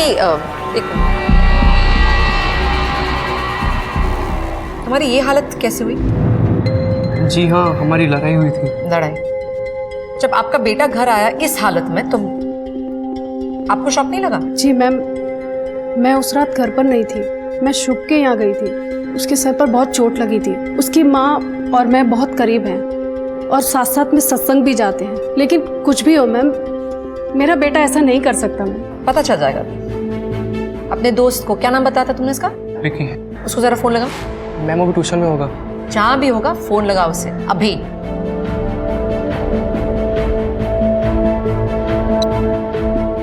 स्पीकर पे। विकी? हाँ कौन? मैं इंस्पेक्टर नैना सिंह बोल रही हूँ, तुमसे कुछ सवाल पूछने हैं। जी मैम। तुम परसों की रात कहाँ थे? घर पे था मैं। अकेले? नहीं मैम, तन्मय भी साथ में ही था। तुम दोनों के बीच कुछ झगड़ा हुआ था क्या? हाँ मैम, सॉरी मैम, पर वो तो ऐसी छोटी मोटी बहस थी। प्लीज आप ये बात मेरी मम्मी पापा को मत बताना। ठीक है, थैंक यू। अगर और सवाल हो गए तो हम वापस आएंगे। सर वो वीना है ना काम वाली, ये उसी का बेटा होगा। पूरा दिन यहाँ वहाँ ताका झांकी करता रहता है। उसका क्या काम है इस कॉलोनी में?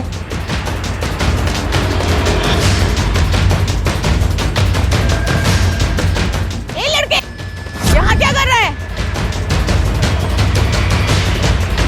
40 साल का जवान, शादी नहीं की उसने। कॉलोनी की किसी भी औरत को जाता देखकर अपने कपड़े उतारकर खड़ा हो जाता है। बड़ा ही बेशरम आदमी है।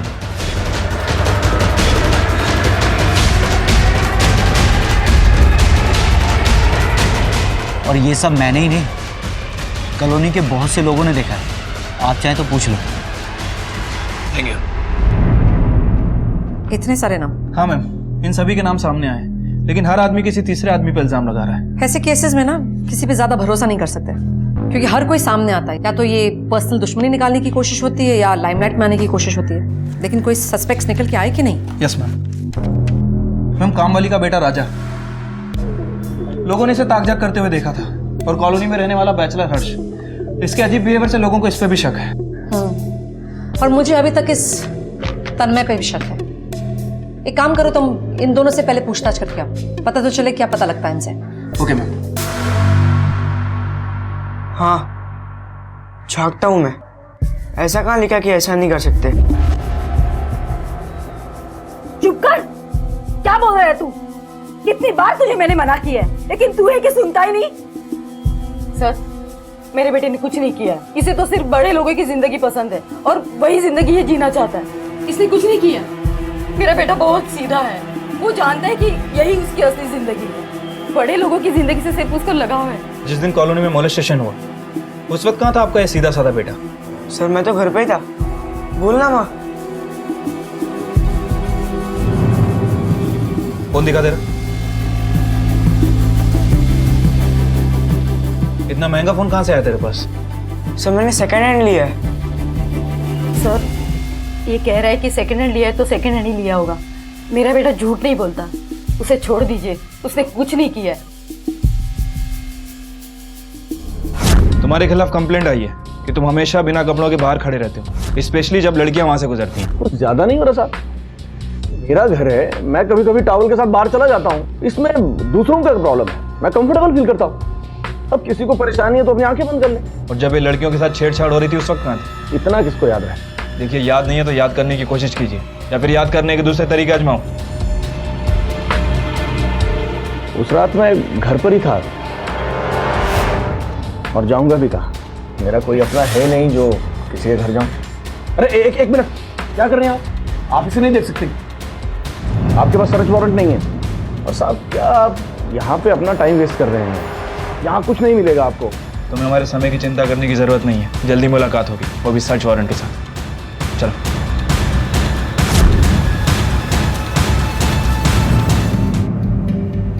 सचिन, कच्चा चिट्ठा निकालो इसका। मुझे लग रहा है हमसे जरूर कुछ ना कुछ छुपा रहा है। जी सर।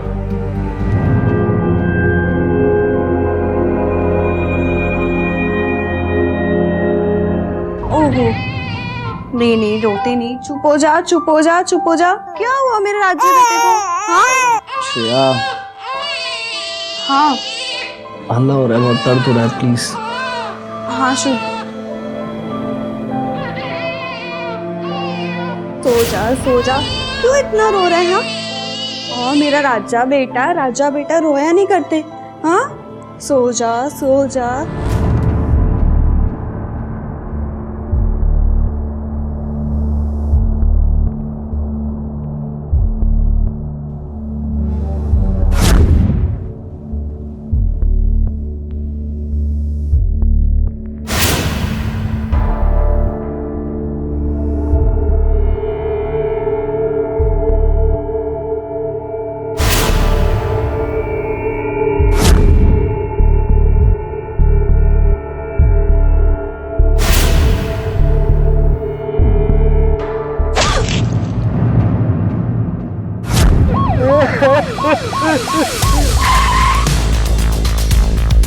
हटिए। संभाल अपने आप को। हटा सबको। Okay ma'am.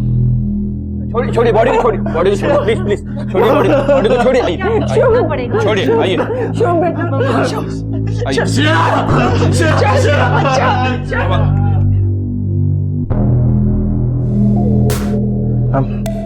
आस पास देखकर लग रहा है कि पूरी फैमिली के फिंगरप्रिंट होंगे।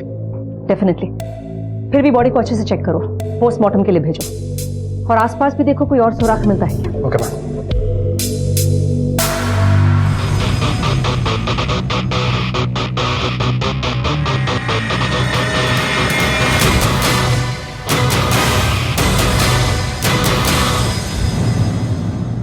देखो, तुम्हारी पत्नी के साथ जो उसके लिए बहुत अफसोस है हमें। शायद समय सही नहीं है, लेकिन सवाल बहुत जरूरी है। क्या तुम हमारे सवालों का जवाब दे सकोगे? तुमने आखिरी बार अपनी बीवी को कब देखा था? कल रात को यहीं पे मैं पेन किलर्स खा के सो गया तो हमारा बच्चा रोहन ये जोर जोर से रोने लगा। श्रेया उसे लेके नीचे चली गई, उसी वक्त आखिरी बार देखा था। तो तुमने उसकी चीख नहीं सुनी? पेन किलर्स का असर इतना गहरा था कि मैं बहुत गहरी नींद में था। मैंने पेन किलर्स ही नहीं खाई होती तो आज मैं जिंदा हूं।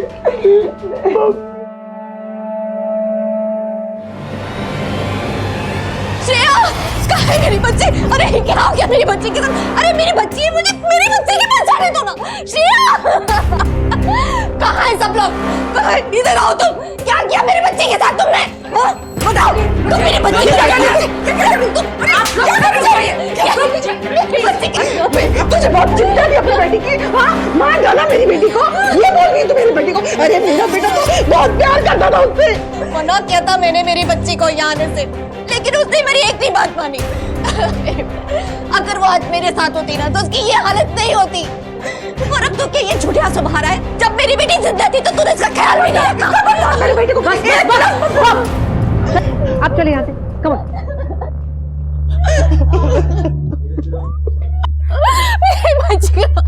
मेरी बच्ची आने वाली। कल आपकी बच्ची आपके पास आने वाली थी? जी हाँ, कल रात को आने वाली थी पर नहीं आई। काश कि मैंने उसे कल फोर्स किया होता। मेरे बच्चे आप यहाँ किसी के साथ आई हैं? जी हाँ, मेरे ट्रेनर है। इन्हें साइड पे बिठाओ और पानी पिलाओ। ये बार बार कल रात की बात कर रही हैं। हाँ मैम, और बार बार शुभ पर भी इल्जाम लगा रही है। इनके बीच डेफिनेटली कुछ हुआ है, मगर क्या? एनीवे, तुम्हें क्राइम सीन से कुछ मिला? नहीं मैम, देखकर तो ऐसा लग रहा है कि मर्डर चाकू से हुआ है। बॉडी पे बहुत सारे चाकू के घाव भी हैं, लेकिन मैम जिस तरह से विक्टिम के कपड़े फाड़े गए, सेम मोलेस्टेशन केस में उन लड़कियों के फाड़े गए थे। हो सकता है ये काम मॉलेस्टर्स का ही हो, या ये भी हो सकता है कि हमें गुमराह करने की कोशिश की जा रही है। हो सकता है मैम, क्योंकि मॉलेस्टर मर्डर तक क्यों पहुंचेगी? पहुंचने के लिए पहुंच भी सकता है, शुभ से बदला लेने के लिए। आखिर परसों शुभ ने पकड़ने की कोशिश की थी ना उन्हें। इस केस को फास्ट फॉरवर्ड पे डालो। अगर वो मॉलेस्टर्स उसी मोहल्ले के हैं तो वो मोहल्ले वाले अभी भी खतरे में। हमें जल्द से जल्द पता लगवाना है कि मॉलेस्टेशन और मर्डर में कनेक्शन है या नहीं। सबको पकड़ना जरूरी है जल्द। तब तक तुम ऐसा करो कि तुम आसपास पूछो किसी ने कुछ देखा तो नहीं कल रात का स्पेशल। Okay ma'am. पहले मॉलेस्टेशन फिर मर्डर। कहने को तो विकास एनक्लेव सोसाइटी एक सेफ सोसाइटी थी, सब लोग एक घर परिवार की तरह से रहते थे, लेकिन ये घर का भेदी कौन था?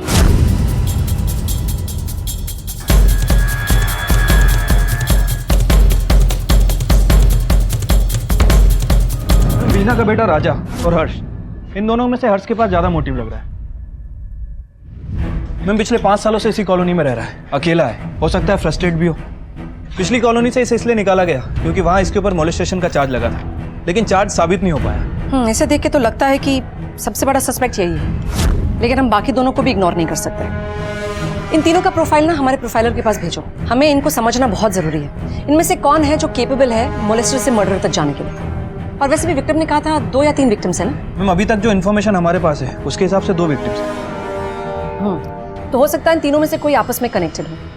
ऐसा कोई कनेक्शन है या नहीं, ये जानना बहुत जरूरी है हमारे लिए। मैम क्योंकि हमारे पास अब सस्पेक्ट की लिस्ट है, मुझे लगता है कि विक्टिम्स को हमें सस्पेक्ट की फोटो दिखानी चाहिए। हो सकता है कि फोटो देख के उन्हें कुछ याद आ जाए। गुड आइडिया, गाड़ी निकालो। Okay ma'am.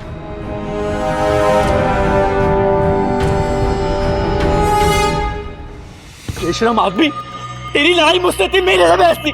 मेरे शेर है, क्या बिगाड़ा था तेरा? बोल, क्यों मारा तूने उसको? दिमाग खराब हो गया तेरा। कौन उल्टी सीधी बातें बता रहा है तुझे? अरे सब जानता हूँ तेरे बारे में मैं। कितना सिचोला है तू? 40 साल का हो गया, जवानी तेरी गई नहीं अभी तक? नहीं गई। ऐसा था और ऐसा ही रहूंगा। क्या कर लोगे? बताओ, क्या कर लोगे? अगर ऐसा रहना है तो ये मोहल्ला छोड़। क्या हो रहा है? क्या हो रहा है?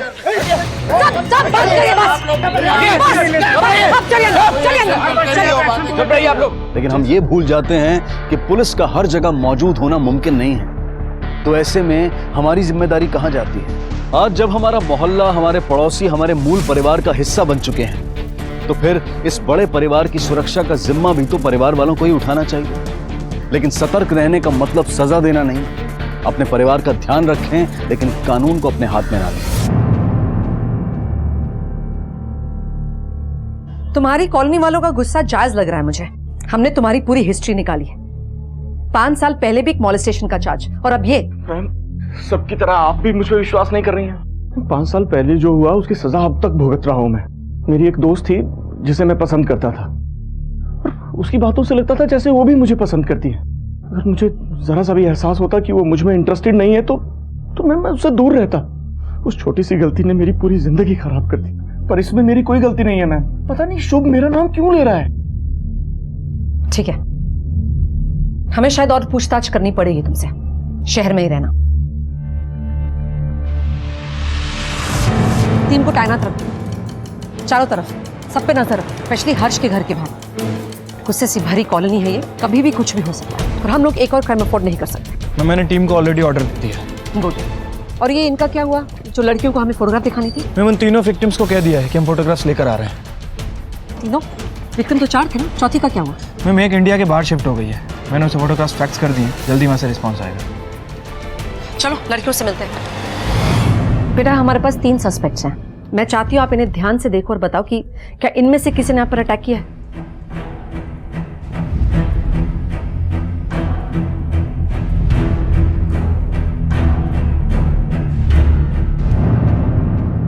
बेटा हम 24 घंटे सब पर नजर रखें, कोई आपका कुछ नहीं बिगाड़ सकेगा, और जब तक हम उसे पकड़ नहीं लेते हम जाएंगे नहीं। तो आपको किसी से भी घबराने की जरूरत नहीं है। अच्छे से देखकर मुझे बताओ। मैम, हर्ष अंकल तो नहीं थे, वो तो लंबे हैं ना।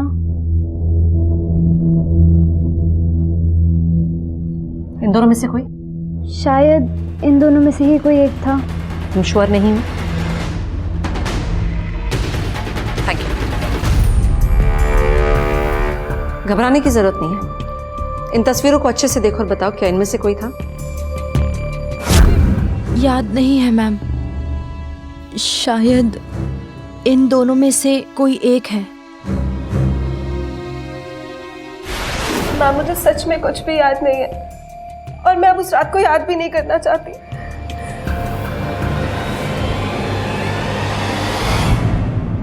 देखो मैं जानती तुम्हारे लिए मुश्किल है, लेकिन वो हमेशा इतने गुस्से में क्यों रहते हैं? कोशिश तो करो। कुछ बताना चाहते हो? गुस्सा तो आएगा ही ना सर, क्योंकि उन सालों ने मेरी बहन अर्पिता और मेरी भाभी श्रेया दोनों के साथ। सर आप कैसे भी करके उन लोगों को पकड़ लो सर। मोलेस्टेशन ये शब्द अपने आप में ही इतना घिनौना है जिसे बयां करना बहुत मुश्किल है, और इस मुश्किल समय में उनके साथ रहना चाहिए।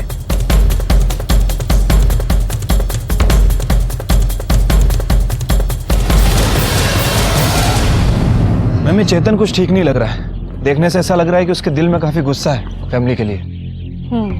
अभी तक हम ना क्रिमिनल को बाहर ही ढूंढ रहे हैं, फैमिली पे हमने ध्यान ही नहीं दिया। एक काम करो, तुम फैमिली की सारी हिस्ट्री निकालो, स्पेशली उस चेतन की। क्या उसके पास नाराज होने का कोई रीजन था कि वो मर्डर कर सके, मॉलेस्टेशन कर सके? मैं मर्डर तो समझ में आता है, लेकिन मॉलेस्टेशन, वो भी कजन के साथ भी। होने के लिए कुछ भी हो सकता है। हो सकता है ये दोनों केसेस जुड़े भी ना हो। मॉलेस्टेशन के आड़ में ये मर्डर किया गया हो। 40 साल के हर्ष ने अपने गले में फांसी का फंदा खुद डाला था, लेकिन दोषी ठहराया था शुभ को। लेकिन क्या हर्ष का इल्जाम सही था या फिर शुभ को फंसाने की एक साजिश? सच चाहे जो भी था, लेकिन एक बात तो तय थी कि इस आत्महत्या ने पुलिस की तहकीकात को और भी पेचीदा बना दिया था।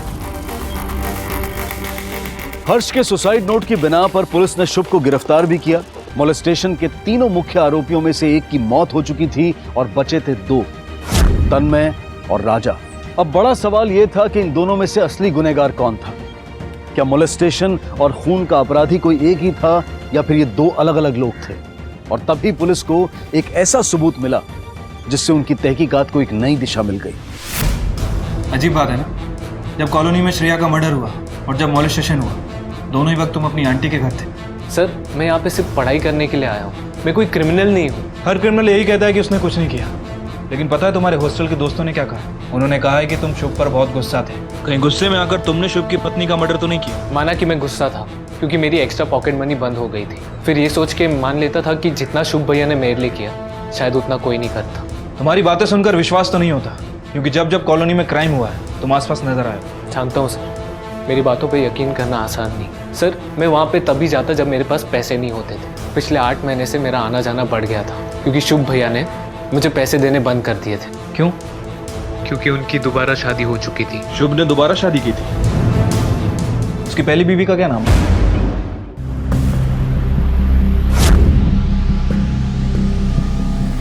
मॉम के घर लौट रहा हूँ। इस घर में मुझसे रहा नहीं जाता, हर जगह श्रेया की यादें हैं। I understand. मुझे ये बताओ, तुमने पहले श्रेया से शादी की, फिर उसे डिवोर्स दिया और फिर से तुमने उसी से शादी की, क्यों? मैम, एक्चुअली जब हमने पहली बार शादी की तो हमारे बीच में बहुत एडजस्टमेंट इशू थे। आप समझ सकते हैं, हम दोनों ही मैच्योर थे, छोटे थे। श्रेया की फैमिली में सिर्फ वो और उसकी माँ थी, यानी कि न्यूक्लियर फैमिली, इसलिए वो हमारी पूरी फैमिली में कभी एडजस्ट कर नहीं पाई, तो डिवोर्स लेना पड़ा। और फिर से शादी? डिवोर्स लेने के बाद हम दोनों का एक दूसरे से दूर रहना भी उतना ही मुश्किल था। मेरी मॉम ने कहा कि एक काम करो, उससे शादी करके दोबारा कर लिया, लेकिन अलग घर में, ताकि हमें थोड़ी सी प्राइवेसी मिल सके। इसलिए मैंने इसी कॉलोनी में एक घर रेंट पे ले लिया और रहने लगे।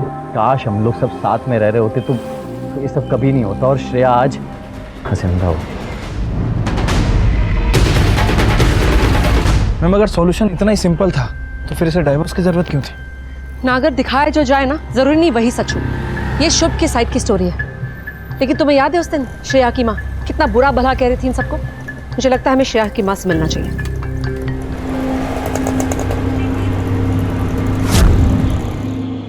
सर, मैंने श्रेया को बहुत मना किया था वापस शादी करने के लिए। वो लोग सिर्फ अच्छे होने का नाटक करते हैं, लेकिन एक्चुअल में वो ऐसे नहीं है। और वो माधुरी ऊपर से ना सिर्फ अच्छी बनने का नाटक करती है, अंदर से कुछ और है वो। जब उन्हें पता चला कि श्रेया प्रेग्नेंट है तो हाथ पैर जोड़ने लगे, वापस शादी करने के लिए उसे फोर्स करने लगे। मैंने श्रेया से कहा था कि ये लोग सिर्फ पोते पोते के लिए कर रहे हैं, लेकिन उसने मेरी एक नहीं सुनी। तुम अपनी बेटी से बहुत प्यार करती थी ना? जी हाँ। कमाल है, घर में उसकी एक भी तस्वीर नहीं है। जब उसने दोबारा शादी कर ली तो मैंने उसकी सारी तस्वीर हटा दी। बहुत गुस्सा थी तुम अपनी बेटी से, इतना गुस्सा कि तुम अपनी... मैम, क्या मतलब है आपका? मतलब तो तुम निकाल रही हो, मैंने तो अपना सवाल भी पूरा नहीं किया। मैम, आपको मेरी बेटी का कातिल इस घर में नहीं, उसके ससुराल में मिलेगा। देखिए मैडम, संगीता एक बहुत ही चालाक औरत है। वो आपको अपनी बातों में गोल गोल घुमा रही है। उसे ना तो अपनी बेटी की फिक्र थी और ना ही अपनी नाती की। उसे तो बस एक ही शौक था, अपने बुढ़ापे को जवानी में बदलने की। कमाल है, वो भी आप लोगों के बारे में कुछ ऐसा ही कह रही थी। इनफैक्ट उसने तो ये कहा कि तुमने श्रेया से दोबारा इसलिए शादी की क्योंकि वो प्रेग्नेंट थी, राइट? ऑब्वियसली बच्चा इंपॉर्टेंट था, और ऐसा नहीं कि हम दोनों एक दूसरे से प्यार नहीं करते थे। हमने बस ये फैसला लिया कि हम अपने बच्चे को माँ बाप दोनों का प्यार देंगे, और इसीलिए हमने दोबारा शादी करने का फैसला लिया। लेकिन मम्मी जी इस फैसले के बिल्कुल अगेंस्ट थी। क्यों अगेंस्ट थी? क्योंकि डिवोर्स के बाद मैं श्रेया को एलिमनी दे रहा था और अमाउंट काफ़ी बड़ा था। मम्मी जी की लाइफस्टाइल काफ़ी बदल गई, और अगर मेरी शादी श्रेया के साथ दोबारा हो जाती तो एलिमनी के पैसे आने बंद हो जाते, इसलिए। देखा ना मैडम आपने उसे, 55 साल की है वो, लेकिन कपड़े ऐसा पहनती है जैसे 20 साल की हो। न जाने कहाँ कहाँ जाती थी। और दरअसल इन दोनों की शादी से वो खुश नहीं थी, बहुत ही ज्यादा गुस्से में थी। आप इतनी सेल्फिश कैसे हो सकती हैं? आप एलमनी के पैसों के लिए मुझे घर पर बुलाना चाहती है? देखिए माँ, मैं शुभ से बहुत प्यार करती हूँ और उसी के साथ रहूंगी। और हाँ, हम दोनों पेरेंट्स बनने वाले हैं, और अगर आपको मेरी खुशियां बर्दाश्त नहीं है ना, तो मुझसे दूर रहिएगा। मैं फोन रख रही हूँ, मुझे कुछ काम है। क्योंकि उसे पैसे जो मिलने बंद हो गए थे। अच्छा, ये श्रेया और उसकी माँ, इन दोनों का आपस में रिश्ता कैसा था? माँ बेटी जैसे ही था सर। अच्छा, इनकी लाइफस्टाइल हमेशा से ऐसी रही है? नहीं सर, श्रेया के डिवोर्स के बाद संगीता की लाइफस्टाइल अचानक से बदल गई। अलमिनी के पैसे जो आने लग गए थे। उससे पहले तो उसके लेट पति की इनकम से ही काम चला रही थी, हमेशा से हाउसवाइफ जो थी। सर बहुत चालू है वो, उसका ना चक्कर चल रहा है। वो जिम का ट्रेनर है ना, उसके साथ पूरा दिन घूमती रहती है। सब कहते हैं पहले तो बेटी की डाइवोर्स की एलिमनी पे ऐश कर रही थी, और अब हर क्रेडिट कार्ड कंपनी के बिल उसके सर पे है, और यहाँ तक कि उसका बॉयफ्रेंड भी उसके साथ उसके पैसे के लिए है। मैम, मर्डर करने का मोटिव संगीता और उसके जिम ट्रेनर इन दोनों के पास था। मैम, फोन ट्रायंगुलेशन रिकॉर्ड के हिसाब से प्रूफ हो गया है कि जिस दिन श्रेया का मर्डर हुआ उसकी लोकेशन आसपास की थी, लेकिन बाद में उसका फोन स्विच ऑफ हो गया। लेकिन मैम, एक बात समझ में नहीं आ रही, क्या लड़कियों के मोलेस्टेशन करने में भी उसका हाथ हो सकता है? हो सकता है दोनों केसेस ही सेपरेट हो। बाकी का पता तभी चलेगा जब हम उस बॉडी बिल्डर को क्वेश्चन करेंगे। मुझे लगता है हमें अपना किलर मिल गया। ले आओ उसे। Okay ma'am. सर ये सब बकवास है सर, ऐसा हमारे बीच में कुछ भी नहीं था। झूठ बोलने की कोशिश मत कर, समझा? तेरे और संगीता के फोन रिकॉर्ड है हमारे पास। तुम्हारे बीच में जो मैसेज एक्सचेंज होते सब पता है हमें। हम दोनों के बीच अफेयर जैसा कुछ भी नहीं था सर। उसकी कुछ नीड्स थी जो मैं पूरी कर रहा था सर। बस तुम अपनी जरूरतें पूरी करने के लिए लड़कियों को मोलेस्ट कर रहे थे। जब मोलेस्टेशन हुए थे तुम कहाँ थे? श्रेया के डेथ के वक्त तुम कहाँ थे? मैडम मुझे कुछ याद नहीं आ रहा। इस तरह जरा पुलिस के बादाम खिलाओ। याद आ रहा। नहीं भी आता ना तो हमारे पास तुम्हारे ट्रायंगुलेशन रिकॉर्ड्स हैं।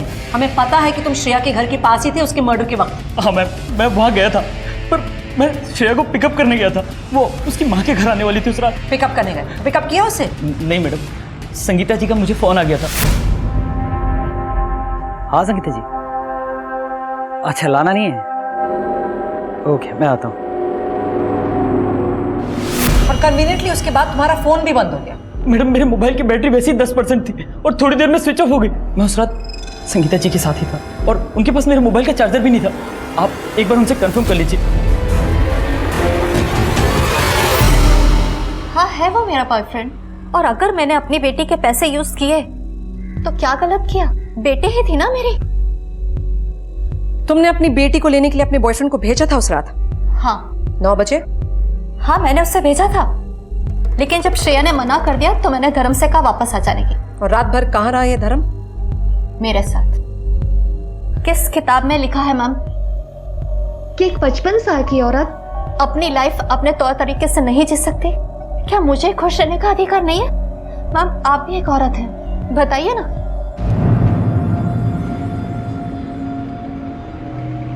मैं इन लोगों से ना और पूछताछ करनी पड़ेगी। अभी तक ये समझ में नहीं आ रहा है कि इनमें से कौन सही बोल रहा है कौन नहीं। सब एक दूसरे के लिए कवर कर रहे हैं। मैडम, मेरा बेटा बुरा नहीं है, पता नहीं किसी के संगत में आकर उसने ये किया। क्या है ये सब? तुम्हें मिला कहाँ से? वो मसाले के डिब्बे में, संदूक पे, गादी के नीचे, तकिए के नीचे। पता नहीं मैडम उसके पास ये पैसे कहाँ से है। तुम्हारा बेटा इस वक्त कहाँ है? वो मैं तुमसे आखिरी बार पूछ रही हूँ, 2 बार ऑलरेडी पूछ चुकी हूँ। अब सख्ती अपनानी पड़ेगी मुझे। सिर्फ तुम्हारी माँ की वजह से हम सख्त नहीं हो रहे हैं, क्योंकि वो खुद हमारे पास आई थी। यहाँ देखो और मुझे बताओ कि तुम्हारे पास इतने पैसे आए कहाँ से? तुम्हारा मॉलेस्टेशन से, मर्डर से क्या कनेक्शन है? बोलो। मैडम, मैंने कुछ नहीं किया, मैंने सिर्फ ब्लैकमेल किया। किसको ब्लैकमेल किया तुमने? उन लड़कों को जिन्होंने लड़कियों को छेड़ा, और मैंने देखा उन्हें। लड़कियों को छेड़ना, मॉलेस्ट करना, इन सब की शुरुआत तूने की थी ना? बोलेगा? नहीं सर, तन्मय ने। नहीं मैम, ये सब विक्की ने शुरू किया। उसी ने मुझे कहा था कि कॉलोनी में लड़कियां छेड़ना आसान होगा और मुझ पर कोई शक भी नहीं करेगा, क्योंकि बचपन से उसी कॉलोनी में रह रहा है। सर वो मजे के लिए। तुम्हारे इस मजे के चक्कर में 4 लड़कियों को जिंदगी भर का सदमा दिया। हिम्मत कैसी हुई तेरी ये सब करने की? शर्म आती है तुम जैसे लोगों को देश का फ्यूचर कहते हो। जैसे तुम मजाक मस्ती कह रहे हो ना, वो एक जुर्म है। ये लड़कियों को छेड़ना, टेक्स्ट मैसेजेस भेजना, मॉलेस्टेशन करना, सब एक जुर्म होता है, इंसानियत और कानून दोनों की नजरों में। तुम लोगों की 1 मिनट की मस्ती और लड़कियों के लिए जिंदगी भर की सजा बन जाती है वो। और जब शुभ ने तुम्हारे मजे रोकने की कोशिश की तो गुस्से में आकर तुमने शुभ के सिर पे मारा और फिर उसकी पत्नी का खून किया, राइट? नहीं मैंने किसी का मर्डर नहीं किया, मैंने शुभ भैया को नहीं मारा। वो तो मेरे पीछे पागलों की तरह चलाते हुए भाग रहे थे, पर अचानक से बीच में रुक गए। और फिर मैम मुझे समझ में नहीं आया कि उन्होंने आपसे झूठ क्यों कहा। मैंने उनके साथ कुछ किया भी नहीं था मैम।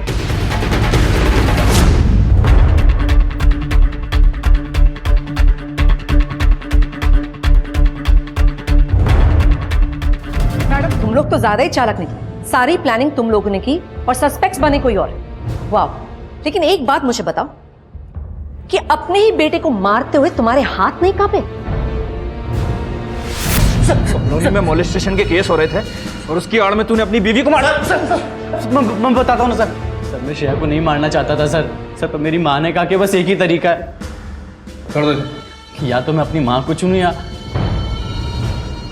श्रेया को। बच्चा होने तक उसे अपने साथ रखेंगे और जब बच्चा हो जाएगा तो किसी तरह से उससे पीछा छुड़ा लेंगे और बच्चे को अपने पास रख लेंगे। तो मेरी माँ ने मुझसे जैसे बोला मैंने वैसा ही किया। उस दिन से नफरत हो गई थी मुझे अपने आप से, घिन आने लगी थी मुझे। मैं मेरे प्यार, मेरी पत्नी, मेरी श्रेया को मार डाला। शुभ तुम्हारी तबीयत तो ठीक है ना? आई एम सॉरी। काश कि तुमने मुझे ये करने पे मजबूर नहीं किया होता। सॉरी क्यों?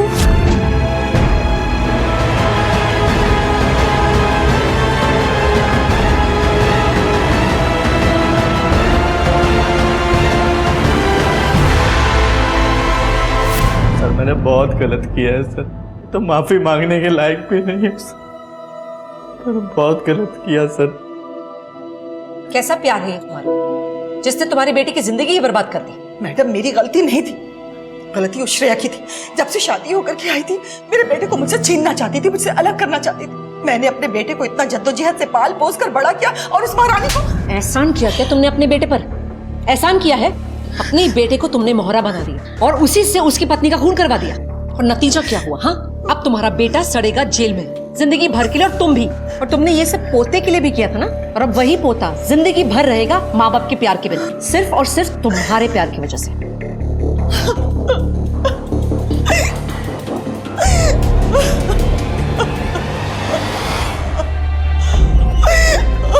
हर रिश्ते की एक सीमा होती है, एक मर्यादा होती है। आप चाहे अपने परिवार, अपने माता पिता, भाई बहनों, बच्चों से कितना भी प्यार क्यों ना करते हैं, लेकिन आपका प्यार दूसरों की घुटन का कारण नहीं बनना चाहिए। रिश्तों की नींव मोह से नहीं विश्वास से मजबूत होगी। इसलिए रिश्तों की मर्यादा को समझें, उन रिश्तों को बांटना सीखें। अगर हम ऐसा नहीं करेंगे तो आगे चलकर यही घुटन फांसी का फंदा बन सकती है, जैसा कि इस केस में हुआ। मोलेस्टेशन केस के दोनों मुजरिमों तन्मय और विकी को भी जुवेनाइल जेल में भेज दिया गया। लेकिन क्या ऐसे केसेस में सिर्फ जेल काफी होती है? इसके साथ साथ जरूरी होती है एजुकेशन, क्योंकि मोलेस्टेशन केसेस में अक्सर सोसाइटी और अथॉरिटीज सेंसिटिविटी नहीं दिखाते हैं। इसी विचार के साथ अब मैं अनूप सोनी आपसे विदा लेता हूं। फिर मुलाकात होगी अगले एपिसोड में एक और चौंका देने वाले केस के साथ। तब तक अपना और अपने परिवार का ख्याल रखें और देखते रहें क्राइम पेट्रोल डायल 100। सबक एक को सीख हम सबको। जय हिंद। इस तरह के और भी एपिसोड देखने के लिए हमारे चैनल को सब्सक्राइब करें और बेल आइकन दबाना ना भूलें।